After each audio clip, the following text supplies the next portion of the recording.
गांव में साल का सबसे बड़ा दंगल होने जा रहा था। हर साल का एक ही हीरो होता था, रेड बुल, लाल रंग का ताकतवर सांड जो सबको मात देकर आखिर में सिर ऊंचा करके निकल जाता था।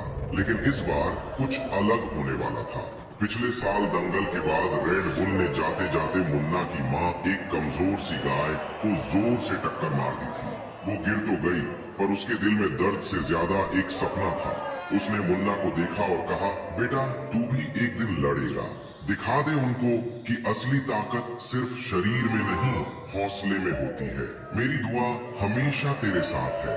लोग हंस पड़े। ये कमजोर मुन्ना रेड बुल का सामना करेगा। किसी ने उसकी पतली टांगों का मजाक उड़ाया, किसी ने उसकी माँ को बेचारी कहा, लेकिन मुन्ना कुछ नहीं बोला। सिर झुकाया और जंगल की तरफ निकल गया। वहाँ वो अकेला था, लेकिन इरादों से भरा हुआ। सुबह से शाम तक दौड़ लगाता, नदी के ठंडे पानी में छलांगे लगाता और रात को माँ की बातें याद करके आंखों में आंसू ले आता। दिन बदलते गए और दंगल का दिन आ गया।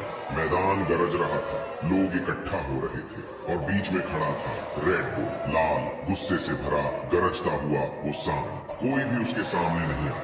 तभी एक सांड धूल उड़ाते हुए मैदान में आया। जली हुई नजरें, सीना चौड़ा। लोग घबरा गए। ये मुन्ना है। मुन्ना ने माँ की तरफ देखा। इससे आगे की वीडियो देखने के लिए वीडियो को लाइक और सब्सक्राइब करें।